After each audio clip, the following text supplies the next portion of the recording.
శ్రీమఖాగణాధిపతయే నమః. సరస్వత్యై నమః. శ్రీగురుభ్యో నమః. హరి ఓం.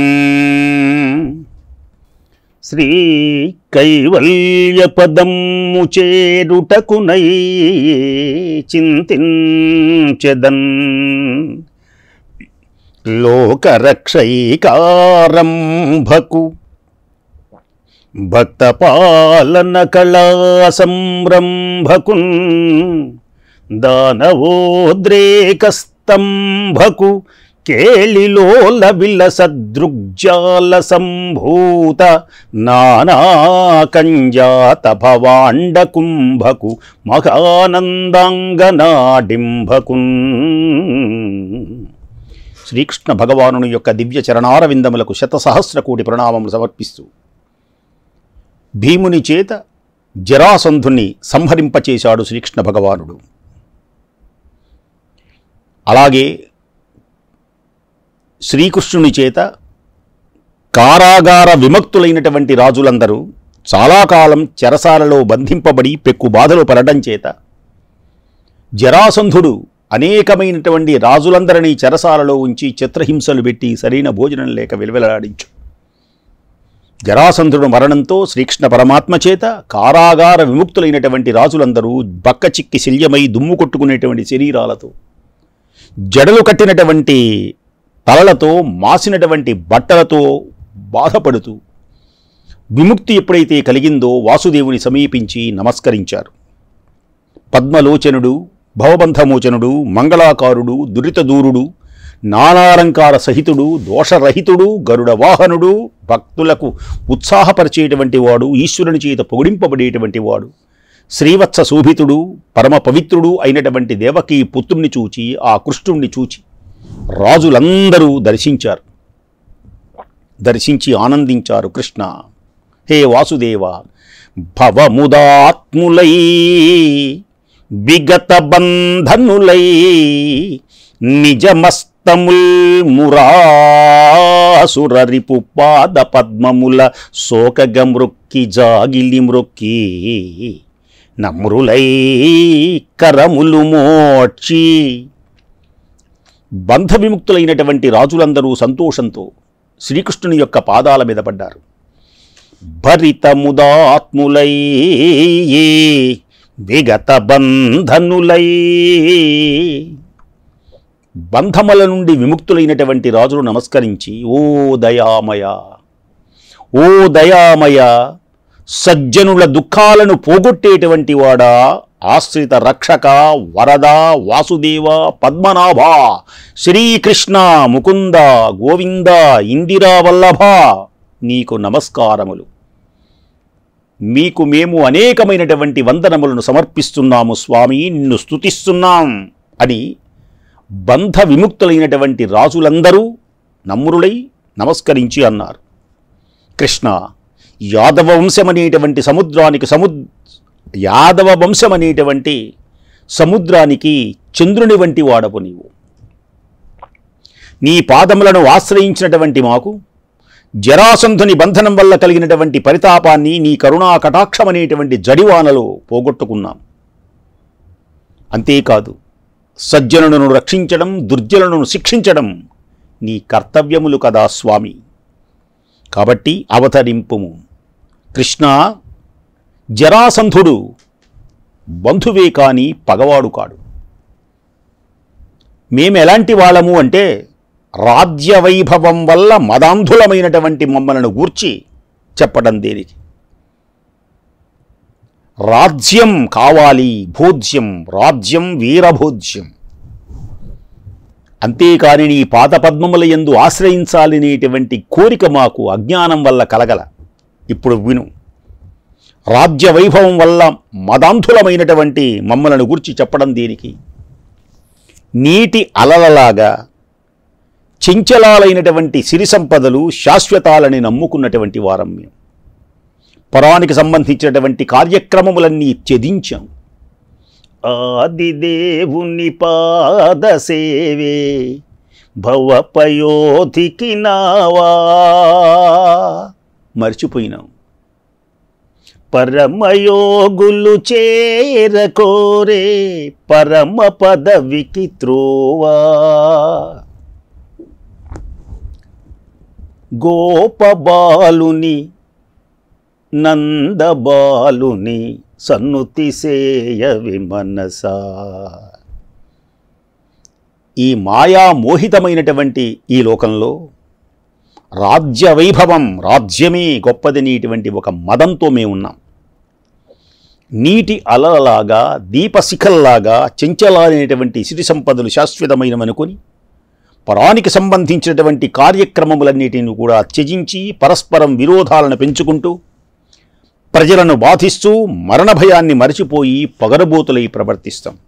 మాధవ, చివరకు ఐహిక సుఖాలను పోగొట్టుకొని వ్యర్థమైనటువంటి కోరికతో నీళ్లనేటువంటి భ్రమలో ఎండమావలను చూచి నీళ్లనుకొని పరిగెత్తి పరిగెత్తి పరిగెత్తి భ్రష్టులమైపోయి ఈ మానవులందరూ కూడా సంసారమనేటువంటి సముద్రాన్ని దాటలేక నశించిపోతున్నారు. అటువంటి కష్టాలను మేము అనుభవింపలేము స్వామి. దామోదర, వేదాంత వీధులలో విహరించేటువంటి మహానుభావుడవు నీవు. నీ పాదపద్మాలు మా హృదయాలలో ఎల్లప్పుడూ నిలిచి ఉండేటువంటి ఉపాయాన్ని మాకు అనుగ్రహించు. వేదవధూ శిరోమహిత వీధుల చాలనలంకరించు నీ పాద సరోజ యుగ్మము శుభస్థితి మా హృదయములందు నిత్యోజిత భక్తిమై తగలియుండు ఉపాయమెరుంగన్ పల్కు దామోదరా. వేదాంత వీధులలో విహరించేటువంటి నీ పాదపద్మాలు మా హృదయాలలో ఎల్లప్పుడూ నిలిచి ఉండేటువంటి ఉపాయాన్ని మాకు అనుగ్రహించు. నీవు ఈ సంసార సాగరాన్ని తరింపచేయగలిగినటువంటి వాడవు నీవే. సమస్తమైనటువంటి సృష్టికి కారణభూతమైనటువంటి వాడవు నీవే. ఈ విధంగా అతను కోరినటువంటి రాజుల వైపు చూచాడు పరమాత్మ.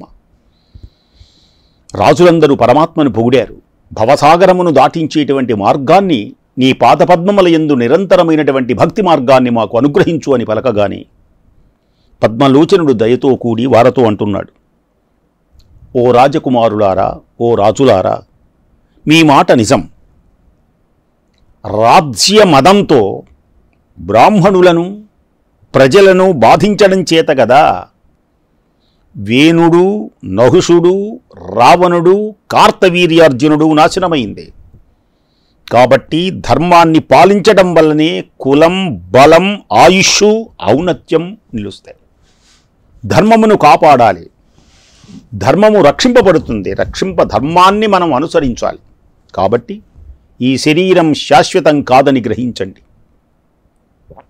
మీ ధర్మాన్ని, నీతిని, న్యాయాన్ని తప్పకుండా ప్రజలు సుఖ సంతోషాలతో మునిగి తేలేటట్లుగా పరిపాలన సాగిస్తూ నన్నే ఉద్దేశించి యజ్ఞయాగాదులు నిర్వహిస్తూ నా పాదాలనే భజిస్తూ పాపరహితులై ప్రవర్తించండి. ఈ విధంగా నడుచుకుంటే మీకు నేను మోక్షాన్ని అనుగ్రహిస్తాను. బ్రహ్మ సాయుధ్య ప్రాప్తులయ్యెదరు. ఇలా గనక చేస్తే బ్రహ్మ సాయుధ్య ప్రాప్తులయ్యెదరు. నా పాదాలపై మీకు అచంచలమైనటువంటి భక్తి సిద్ధిస్తుంది అని శ్రీకృష్ణ భగవానుడు పలికి ఆ రాజులందరికీ మంగళ స్నానములు చేయించి మణిభూషణములు, మాల్య వస్త్ర గ్రంథాలు చక్కని వాళ్ళకి బహూకరించి భోజన తాంబూలాలతో సంతృప్తిపరిచి రథగజతురగ మొదలైనటువంటి వాహనాలు గావించి వారి వారి రాజ్యాలకు చక్కగా పంపించాడు శ్రీకృష్ణ భగవానుడు. ఈ రీతిగా రాజులందరూ కృష్ణుని చేత బంధవిముక్తులై ఎంతో సంతోషంతో ఎవరి రాజ్యాలకు వాళ్ళు వెళ్ళారు. హరిమంగళ గుణకీర్తన నిరతముగా వించుచును వినిర్మలమతులై. హరిమంగళ గుణకీర్తన నిరతముగా వించుచును వినిర్మమతులై. గురుబంధుపుత్రి ఛాయా పరిజనం అలరంగ కృష్ణున్ పద్మదళాక్షున్. శ్రీకృష్ణుని యొక్క సద్గుణాలను సంకీర్తిస్తూ నిర్మల హృదయులై తమ పుత్ర మిత్ర కళత్రాదులు సంతోషిస్తూ ఉంటే ఆ రాజులందరూ కూడా తమ తమ రాజ్యాలకు వెళ్ళిపోయినారు. ఇలా ప్రబోధించినటువంటి ధర్మ మార్గాన్ని తప్పకుండా న్యాయశీలురై రాజులందరూ తమ తమ రాజ్యాలలో సుఖంగా ఉన్నారు. ఇలా శ్రీకృష్ణుడు జరాసంధుని చంపించి రాజులందరినీ తమ తమ రాజ్యాలకు పంపించి జరాసంధుని కుమారుడైనటువంటి సహదేవుని కావించినటువంటి పూజలు స్వీకరించి భీమార్జున సమేతుడై ఇంద్రప్రస్థపురం చేరాడు. పురద్వారంలోనే విజయ శంఖాలు పూరించారు పరమాత్మకు. పుర ప్రజలంతా విజయ సూచికాలై ఆ శంఖధ్వనులు విని సంతోషించారు. కృష్ణుడు, భీముడు, అర్జునుడు, చక్కగా ధర్మరాజు కూడా పరమాత్మను సందర్శించి నమస్కారములు చేశారు. కృష్ణుడు వీళ్ళందరికీ కూడా మగధ వెళ్ళినటువంటి వృత్తాంతం, తాను, అర్జునుడు, భీముడు ఏ విధంగా మగధకు వెళ్ళారో, జరాసంధుడిని ఏ విధంగా సంహరించారో సవివరంగా ధర్మరాజుకు తెలియజేశాడు పరమాత్మ. ధర్మరాజు కన్నుల నుండి ఆనంద బాష్పములు పొర్లుతూ ఉంటే కృష్ణుని తన మీద కలిగినటువంటి స్నేహ వాత్సల్య కారుణ్యాది గుణాలను సంతోషిస్తూ ఆ ధర్మరాజు అంటున్నాడు, కృష్ణ గోవింద, సర్వలోకములకు గురుడవై తేజరిల్లెడు భవదీయమూర్తి. సర్వలోకములకు గురుడవై నీ అంశ నుండేటువంటి నీ అంశ నుంచే దిక్పాలకులు జన్మించారు. నీ ఆజ్ఞను శిరసావహిస్తున్నారు, సర్వలోకములను పాలిస్తున్నారు కృష్ణ. అటువంటి నీవు ఒక సామాన్యుడైనటువంటి రాజన్యుడు శిక్షించడం ఒక లెక్కలోదేమున్నది? దేవతాగణమంతా నిరంతరము నిన్ను ధ్యానిస్తూ ఉన్నారు, అష్టదిక్పాలకులు నీ మాట వింటున్నారు. ఒక రాజును జయించడం గొప్పేమున్నది? ఇదంతా నీ మాయకాక ఏమున్నది? పుండరీకాక్ష, భువన రక్షక, చిన్మయుడవై నీ తేజస్సును తిరుగులేదు. నీ పాద సేవకులకు భేదభావం ఏమాత్రం కానరాదు తండ్రి కృష్ణ మహానుభావ. కృష్ణుని ప్రస్తుతించాడు ధర్మరాజు. దామోదరుని ఆజ్ఞానుసారం వేద విజ్ఞానధనులైనటువంటి బ్రాహ్మణులను యజ్ఞ కార్య నిర్వాహకులుగా స్వీకరించారు. వేదవ్యాసుడు, కశ్యపుడు, భరద్వాజుడు, మునీశ్వరులు, భీష్మ ద్రోణ కృపాది గురువులు, ధృతరాష్ట్ర విదురాది కురువృద్ధులు, దుర్యోధనాది బంధుజనాన్ని, సమస్త రాజులను, బ్రాహ్మణ క్షత్రియ వైశ్య శూద్ర ముఖ్యులను ధర్మరాజు తన యజ్ఞానికి రప్పించుకున్నాడు. ఆహ్వానించి ఉచితమైనటువంటి పర్యవేక్షించేటువంటి బ్రాహ్మణ శ్రేష్ఠులు శాస్త్ర ప్రకారం యజ్ఞాన్ని ప్రారంభించారు. యజ్ఞ భూమిని నాగళ్లతో దున్నించారు. స్వర్ణమయమైనటువంటి పరికరాలతో ఏ లోపం లేకుండా ధర్మరాజు యజ్ఞదీక్షను పూనుకున్నాడు. ఈ విధంగా బ్రాహ్మణులు నియమించినటువంటి ఆ నియమానుసారం ఉచితమైనటువంటి కార్యాలను ధర్మరాజు నడుపుతూ ఉన్నాడు. ధర్మరాజు సమస్త భూతములకు తమకు అర్పించేటువంటి తనకు జయించాడు కదా చుట్టుపక్కల అందరినీ. జయించగా వారు ఇచ్చినటువంటి కప్పములతో ఉన్నటువంటి ధన కనక వస్తు వాహనముల యొక్క కానుకలు చక్కగా స్వీకరించడానికి వాళ్ళు ఏదైనా ధర్మరాజుకు బహుమానాలు ఇస్తారు. ఆ బహుమానాలన్నిటిని స్వీకరించడానికి దుర్యోధనుడికి ఒప్పగించారు ఆ పని. యాచకులు అడిగినటువంటి వస్తువులను దానం చేయడానికి కర్ణుణ్ణి, శ్రద్ధతోపేత భోజన పదార్థములు తయారు చేయించడానికి భీముణ్ణి, శ్రీకృష్ణునికి పరిచర్యలు చేయటానికి అర్జునుణ్ణి, యజ్ఞానికి అవసరమైనటువంటి సంభారాలు కూర్చడానికి నకులుణ్ణి, దేవబ్రాహ్మణులను, గురువులను, పెద్దలను పూజించడానికి సహదేవుణ్ణి, యాగానికి విచ్చేసినటువంటి ప్రజలందరికీ ముష్టాన్నములతో సంతృప్తిపరచడానికి ద్రౌపదిని ధర్మరాజు నియమించాడు వారి వారి యొక్క దివ్యమైనటువంటి పనుల యందు.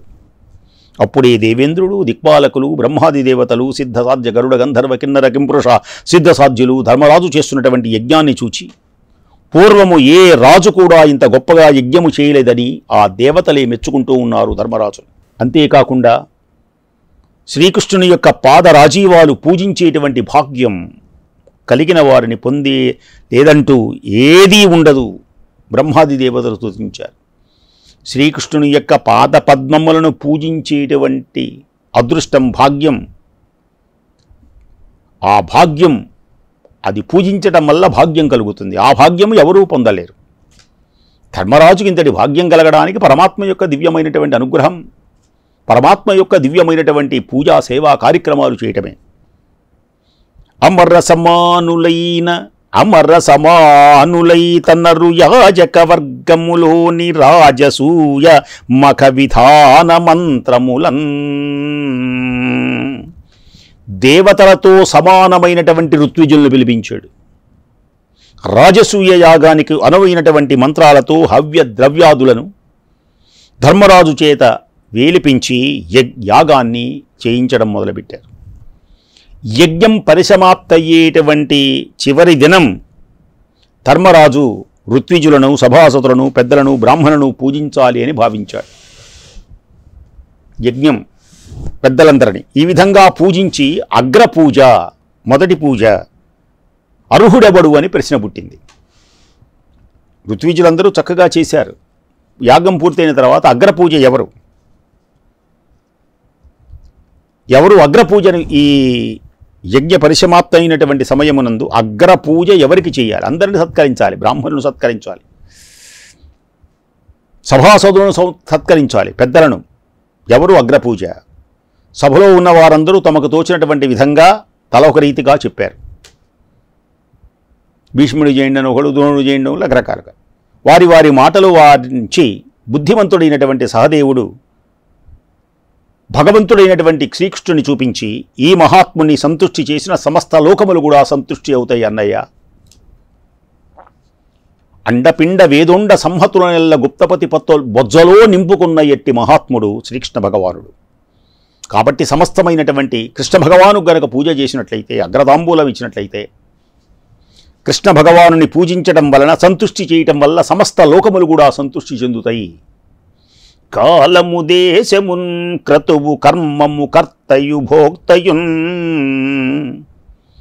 జగజ్జాలము దైవమున్ గురువు సాంఖ్యము మంత్రమున్ అగ్ని ఆహుతుల్ వేళల విప్రులన్ జనన వృద్ధిలయంబుల హేతుభూతముల్ లీలల తావయై తగ విలింగెడు నొక్కటి తేజమీషుడున్.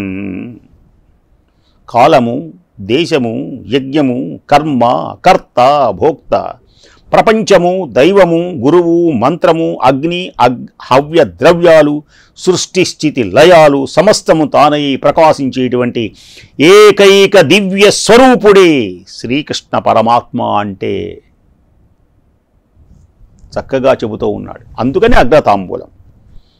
కాలము దేశమున్ క్రతువున్ కర్మమున్ కర్తయు భోక్తయున్ జగజ్జాలము దైవమున్ గురువు సాంఖ్యము మంత్రము అగ్ని ఆకుతుల్ వేళలు విప్రులున్ జనన వృద్ధి లయంబుల హేతుభూతముల్ లీలలన్ తానయైతగ విలింగెడు నొక్కటి తేజమీషుడున్. ఇతడే ఇతండు కన్నును నరించుగమోర్చిన ఈ చరాచర స్థిత భువనంబులన్నియున్ నశించు అతడవి విప్పి చూసినన్ వితతములై జనించు ప్రభ విష్ణువునైన అట్టి ఈ క్రతుఫలండగా వేరొకరెండుకు అర్హుడు శిష్ట పూజకున్. పరమేశ్వరుడైనటువంటి శ్రీకృష్ణ భగవానుడు ధర్మరాజుతో చెబుతున్నాడు సహదేవుడు. ఇతడు కళ్ళు మూసుకుంటే ఈ సకల ప్రపంచమంతా నశిస్తుంది, కళ్ళు విప్పి చూస్తే లోకాలన్నీ జనిస్తాయి. సృష్టి స్థితిల యకారకుడైనటువంటి ఈ పుణ్యపురుషుడు యజ్ఞఫలాన్ని స్వీకరించి ప్రసాదించేటువంటి ప్రభువు విశ్వరూపుడు ఇతడే. సహదేవుడు పలుకుతున్నాడు. సర్వసమర్థుడు, అగ్రపూజకు అర్హుడైనటువంటి వాడు శ్రీకృష్ణ భగవానుడు కాక ఇంకెవరు అన్నయ్య? ఇతడే సర్వం. ఈ పురుషోత్తమున్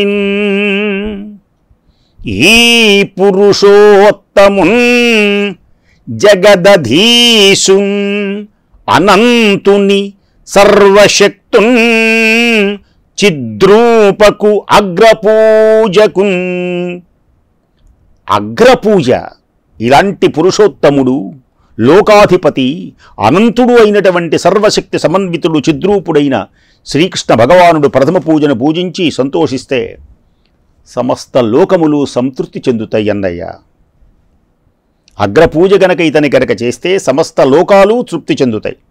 కాబట్టి ఇక నీవు ఆలస్యం చేయకుండా, అన్యథా ఆలోచించకుండా శ్రీకృష్ణుని పూజించు అని సహదేవుడు చెప్పగానే సభలో ఉన్నటువంటి ప్రజలు, రాజులు, ఋషులు అందరూ కూడా చాలా సంతోషంతో ఇదే సముచితం, అగ్రపూజకు రాజసూయంబున అగ్రపూజ అర్హత కలిగిన వాడు శ్రీకృష్ణ భగవానుడు ఒక్కడే. అప్పుడు ధర్మరాజు మహామునుల యొక్క మనస్సులనేటువంటి మధుకరాల పద్మాల వంటి శ్రీకృష్ణుని యొక్క పాదాలు భక్తితో కడిగాడు.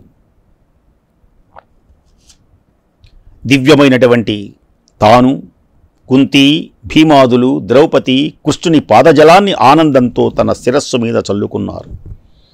శ్రీకృష్ణునికి అర్ఘతాంబూలమిచ్చి కూర్చోబెట్టి చక్కగా పళ్ళెములో, బంగారు పళ్ళెములో పాదములుంచి ఆయనకు కడిగారు, పాదపూజ చేశారు, శిరస్సును చల్లుకున్నారు. బంగారు జలతారు వస్త్రాలతో, బాలభాను కాంతులు మించినటువంటి కాంతులు కలిగిన రత్నాలతో ధర్మరాజు శ్రీకృష్ణుని సన్మానించాడు. ఈ విధంగా పురుషోత్తముని పూజించిన ధర్మరాజు కనుల నిండా ఆనంద బాష్పాలు పలుతూ ఉన్నాయి. ఆ గోవిందుని యొక్క సుందరాకారాన్ని చూడలేకపోయినారు. ఎంత బాగున్నాడో! ఆ గోవిందుడు ఇలా పూజింపబడి ప్రకాశించేటువంటి పుండరీకాక్షుని చూచి సమస్త ప్రజలు చేతులు రెండు జోడించి పరిపరి విధాలా స్తుతించి జయ జయ ధ్వానాలు చేశారు పరమాత్మకు. దేవతలు వివిధ వాద్యాలు మ్రోగించి పుష్పవర్షములు కురిపించారు. ధర్మరాజు రాజసూయ యాగమునందు శ్రీకృష్ణ భగవానుడికి అర్ఘతాంబూలమిచ్చి పూజించినటువంటి సమయంలో అప్పుడు తమ ఘోషుని కుమారుడైన శిశుపాలుడు ఈ వైభవాన్ని చూచి ఓర్వలేకపోయినాడు. చక్కగా సింహాసనం మీద కూర్చొని రత్నకచిత శోభితమానమై పెద్దలందరూ మునీశ్వరుల చేత స్తుతింపబడుతున్నటువంటి పరమాత్మ యొక్క వైభవాన్ని చూచి శిశుపాలుడు సహించలేకపోయినాడు. అసూయతో ఆసనము నుండి దిగాడు. నిర్భయంగా తన రెండు చేతుల పైకెత్తి శ్రీకృష్ణుడు వినేటట్లుగా సభాసదులతో అంటున్నాడు, పెద్దగా అరుస్తున్నాడు, రై రై రై రై చాలు బురే అహహా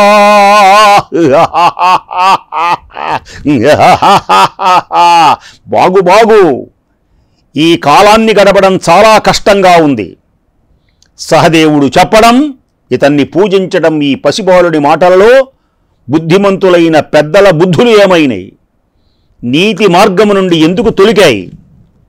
ఎందుకు తొలగినాయి? ఆ చిన్న పిల్లవాడు సహదేవుడు చెప్పగానే ఇదంతా మంచిది అంటారా? మీ బుద్ధులు ఏమైనాయి? ఏమంటే యోగ్యులను అయోగ్యులను నిర్ణయించగలిగినటువంటి నేర్పరులు, గొప్ప సత్వగుణ సంపన్నులు, తపో నియమవంతులు, అధికమైనటువంటి తేజస్సు కలిగిన వారు, గొప్పదైనటువంటి ఐశ్వర్యవంతులు, పరబ్రహ్మస్వరూపం తెలిసిన జ్ఞానులు, సమస్త లోకపాలకుల చేత పూజింపదగిన వారు, పాపరహితులు, యోగీశ్వరులు ఎందరో ఈ సభలో ఉన్నారు. సహదేవుడు ఇంతకంటే గొప్పవాడా? అమిత తేజస్సు కలిగిన వారున్నారు ఈ సభలో, ఐశ్వర్యవంతులున్నారు ఈ సభలో, తపోనియమ నిరతులైనటువంటి వారున్నారు ఈ సభలో, గొప్ప సత్వ సంపన్న గుణమైనటువంటి వారున్నారు ఈ సభలో, జ్ఞానులు, పాపరహితులున్నారు యోగీశ్వరులు. వీరందరినీ లక్ష్య పెట్టకుండా, ఇంతమందిలో ఎవరో ఒకరికి చెయ్యకుండా బుద్ధిహీనుడైనటువంటి ఒక గొల్ల పిల్లవాడిని పూజించడానికి ఎలా సమ్మతించారు మీరందరూ? యజ్ఞం కొరకై పురోడాశం నక్క ఎలా అర్హత అవుతుంది? ఇతడు ఒక నక్క, ఇతడ అర్హత కలిగినటువంటి వాడు. గురుదేవ శూన్యుండు కులగోత్తరకితుండు తల్లిదండ్రులెవ్వరో తడయగావు. ఇతడెవరనుకున్నారు? గురుదేవ శూన్యుండు కులగోత్రరహితుండు తల్లిదండ్రులెవ్వరో తడవగానము. అప్పుల బొరలెడు ఆది మధ్యావసానంబుల తరయమానంబులేదు. బహురూపి అయి పెక్కు భంగుల వర్తించువా నివర్తనంబులు వరసలేవు. పరికింప విగత సంబంధండు తలపోయమా నిమిత్తంబున మానిసయ్యన్. పరగమున్ను యయాతి శాపము చేసి వాసికెక్కెదయీ యాదవ వంశమెల్ల. బ్రహ్మతేజంబునెల్లగోల్పోయిన ఇతడు బ్రహ్మ ఋషి సేవ్యుడగునే గోపాలకుండు. గురుదేవులు, గురువు లేడు, దేవుడు లేనివాడు, కులగోత్రములు లేనివాడు, తల్లిదండ్రులెవరో తెలియనివాడు, నేల మీద శయనించేవాడు, ఆది మధ్యాంతరములు కానరానివాడు, నటునిలా అనేకమైనటువంటి రూపములను ధరించేటువంటి వాడు, వావి వరసలు గాని సంబంధ బాంధవ్యాలు గాని లేనటువంటి ఈ కృష్ణుణ్ణి అకారణంగా మాననీయుడైనాడు. యయాతి శాపం చేత యదువంశ ప్రసిద్ధి అణగారిపోయింది. బ్రహ్మతేజాన్ని కోల్పోయినటువంటి ఈ గోపాలకుడు బ్రహ్మపూజ, ప్రథమ పూజ బ్రహ్మర్షులు ఈ పూజకు ఎలా అంగీకరిస్తారు అంటూ అరుస్తున్నాడు శిశుపాలుడు. శ్రీకృష్ణ భగవానుడు అనేక రకాలుగా దూషిస్తున్నాడు. ఎంతవరకు దూషిస్తాడు ఈ శిశుపాలుడు అంటే 100 తప్పుల వరకు దూషిస్తాడు. ఏమీ మాట్లాడడం లేదు పరమాత్మ. పుణ్యమైన దివ్యమైన మహోన్నతమైనటువంటి తరువాతి కథను శిశుపాల వధ ఎలా జరిగిందో చక్కగా విని కృష్ణుని యొక్క వైభవాన్ని మీరందరూ కూడా విని తరించవలసిందిగా కోరుకుంటూ స్వస్తి.